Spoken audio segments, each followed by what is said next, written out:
What's up, Entre Nation? Jeff Lerner here. The difference between those who are obsessive about a goal and devote the focus and energy to it and everyone else is that most people are stuck in reaction mode. And this is also true for our use of time. Think about it. How much time is used up on social media, Netflix, or even just texting a friend?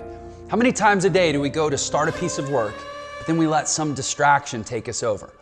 Well, today we're going to move from procrastination to productivity using some simple hacks for good time management and epic focus.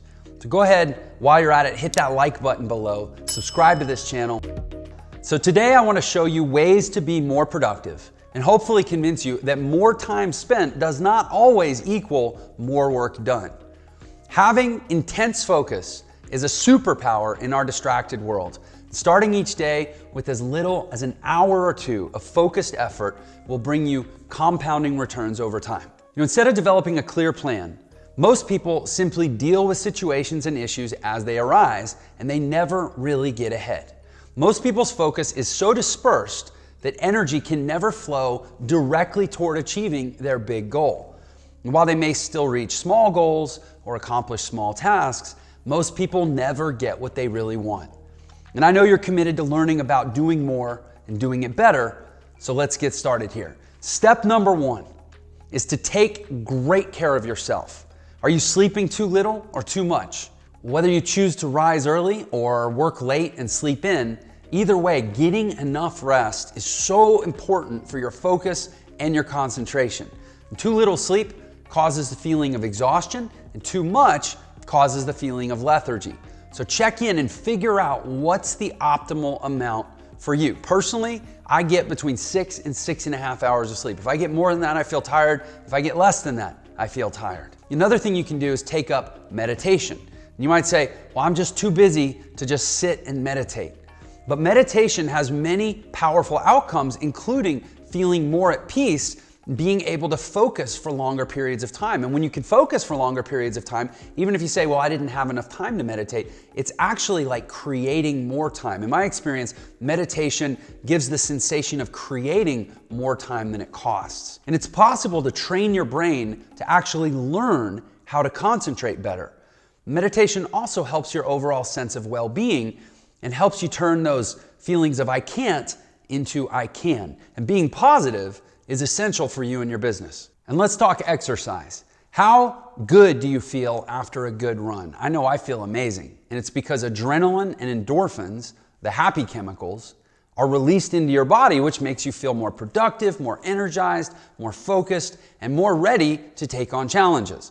And if running isn't your thing, maybe say it hurts your joints. I know if I run too much, my hip kind of starts to hurt. I sound like an old man, but it is what it is. Well, get yourself a spin bike. Personally, I love my Peloton. Now let's look at what you eat and when you eat. Obviously, food is the gas in your tank, but how you process the food has a huge impact on your productivity.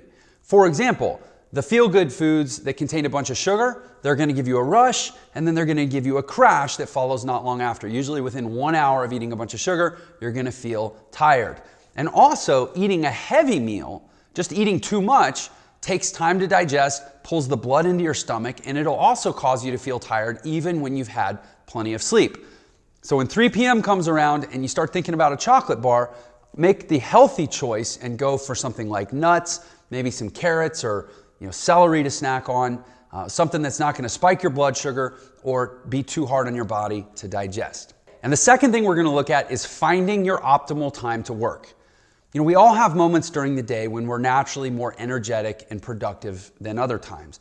So if you can schedule your focus time during those times when you're naturally feeling more energized, well, then you're naturally going to get more out of them. So ask yourself, when do I work the best? Are you a morning person or maybe a night person? We all have different factors that determine when we're the most productive.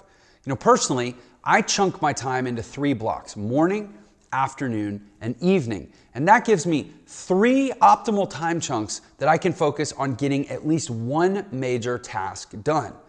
A lot of people, they take the evenings off. They say, oh, evenings are for Netflix, evenings are for family tasks. But consider though, is there something you're doing that could be cut out or maybe switched to create more production time. For me, I know that I can be really productive in the evening. So I've worked out with my family that certain days of the week, I'm gonna use that for productive time. It's not just an assumption that that block of time doesn't exist for work, because it's literally a third of all my available time chunks. Okay, and number 3, give yourself the right conditions to do good work. Having the right working conditions is essential, as it helps you create a sense of routine. And if you haven't done so already, it is time to create your ideal space to work. Make sure you're in an environment that allows you to focus. And this means finding a quiet, uncluttered space to keep you energized and motivated. Remove the things that are easy to access that will take your attention away. This could be your phone, this could be video games, this could even just be your to-do list. Physically, put it far away from you so it's not in your field of view. And also, you need to make sure that you're blocking or removing internal distractions. These are the things that you distract yourself with mentally, like feeling the urge to check social media or watch the news or even check your email. And the thing to understand is it's not enough to rely on willpower for this. Try leveraging external tools. Try using an app, for example, that forces you to focus. There are a few different ones, depending if you're on iOS or Android. Just search your app store or search the Play Store. The next step is to create routines. Habits are one of life's strongest forces. Honestly, you'll never be better than your habits.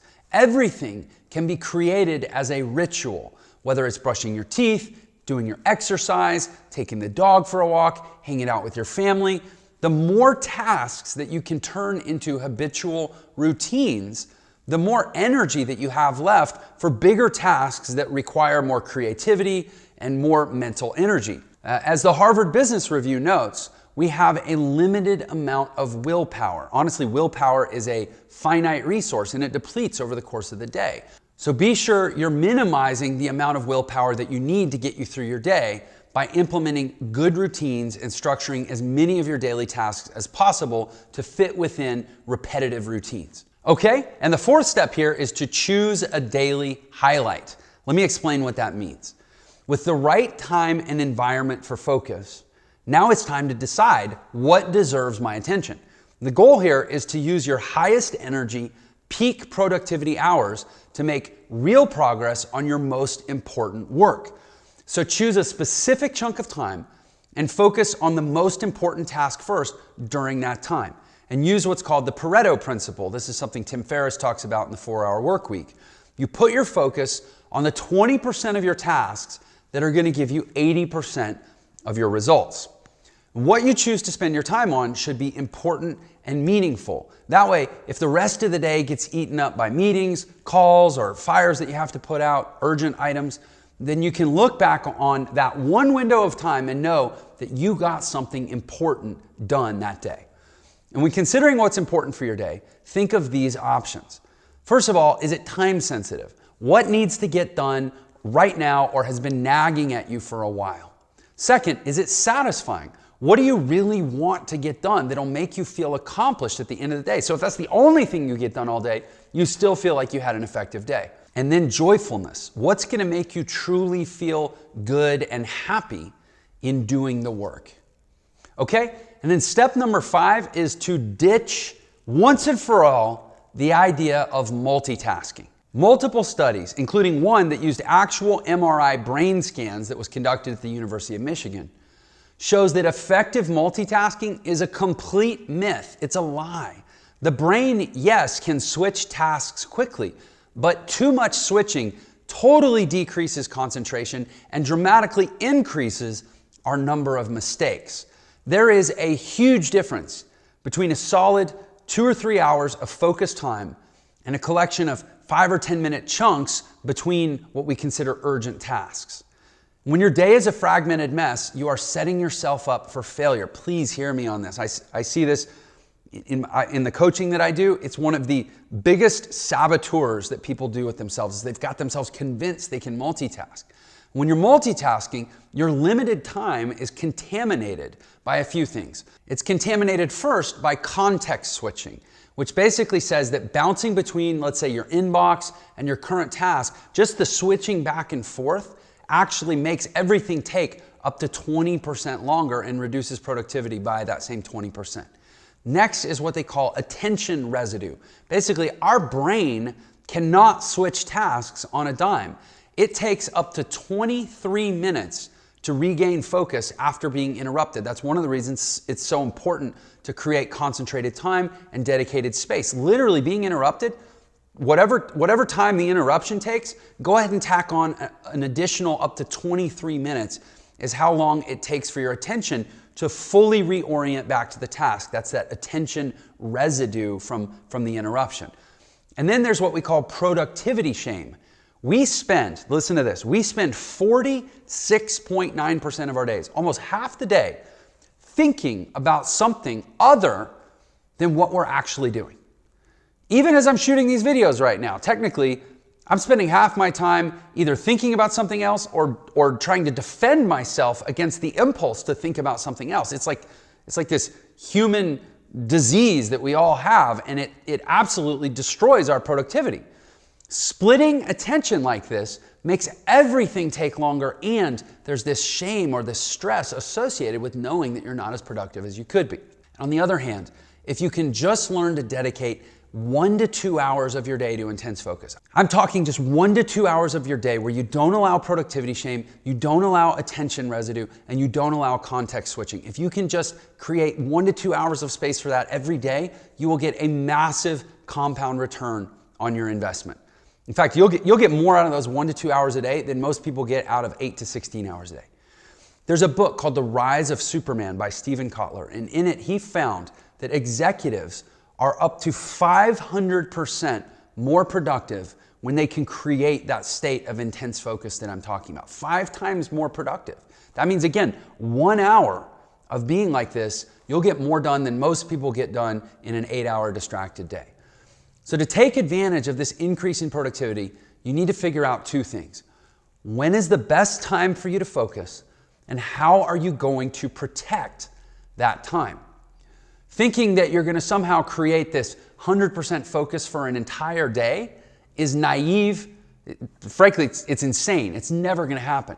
You simply need to accept the limitations of your schedule and your life and your own attention and your own willpower, and then optimize your day around finding that 1 to 2 hour block when you can be intensely focused. And here are 3 quick things that can help you get more organized with your time and create this window in your day. First of all, use time chunks. This means that whatever you choose to spend that 1 or 2 hours on, that time needs to be sacred. It needs to be respected. It needs to be blocked off. If you work with a team, make sure to block out your calendar and don't let your team or anyone interrupt you. Don't take meetings. Don't take calls. True productivity is doing the right thing at the right time in the right place. So you have to allow yourself that space. Then always maintain a prioritized list so that at any given time, if you realize that you have one of those windows, you can immediately look and see, okay, what should I focus my time on? By having a list of everything that needs to be done with the most important projects first, you're always set up for success. And checking off tasks is hugely satisfying when you know that they were the most important tasks. And then you also make sure that nothing gets forgotten. And then the next thing is handle papers and emails immediately. This is something I like to do where I create time and space, a dedicated time in the day when everything that's come in, I just go knock it out. And by forcing yourself to take action on, whether it's papers or, letters or mail or emails, again, physical or digital correspondence or communication, then you avoid having it pile up into an overwhelming mass because there's a certain type of stress associated with having a giant pile of stuff you need to go through. So make it a goal to handle those things as often as possible, maybe at least once a day. Just get it off the list. Step number 6, we got a big list here. Step number 6 is to listen to your body. Don't just be a slave to the clock. And here we've been talking about using this 1 to 2 hour window as our guide for this process. That is not a rule that's set in stone. Forcing yourself to work when you're losing your focus and your energy can lead to burnout.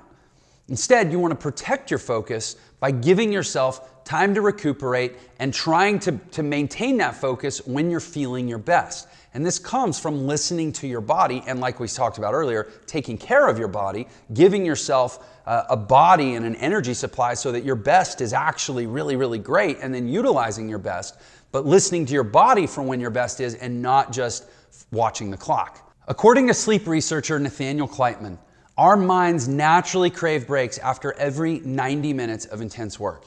And when we need a break, our bodies start sending us signals. We start to get hungry, start to get sleepy, we start to fidget, we start to lose focus. So listen to those signs and take that quick 5 or 10 minute break you need. Get up, walk around, stretch, grab some water, do something to reset your energy. And if you want to give yourself even more structure, you can also follow a strategy that I've tried and I've had great results with called the Pomodoro technique. This is where you work in very specific stretches of 25 minutes, followed by a 5-minute break. Again, something like Oro is great for this. You string 4 of those together in a row, that's a 2-hour block, and you are guaranteed to have an insanely productive day. Finally, step number 7 here is to work your day around your personal productivity curve. So basically, you figure out what your most focused window is going to be, and then you say, well, what am I going to do with the rest of my day?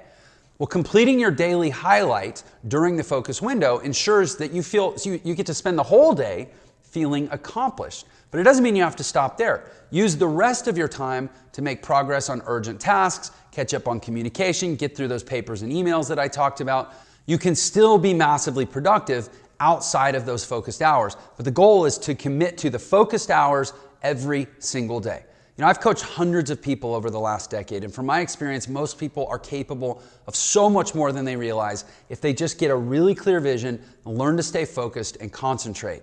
It is worth the time to create good boundaries, and that means saying no to people and anything that's going to distract you or is not in alignment with your goals. And then write out your commitments for your daily practice, and then follow through with it. Okay? If you like this video and you want to get notified when new videos are released, I'll invite you, please subscribe to this channel. Make sure you hit the notification bell. I hope you can implement some of what we've learned today by blocking out some dedicated hours of focus, stop multitasking, turn off distractions, write out your plan, and then follow through on the best ways to take care of yourself. You are your greatest asset. Okay, thanks for your time. Take care, stay focused. I'll catch you on the next video.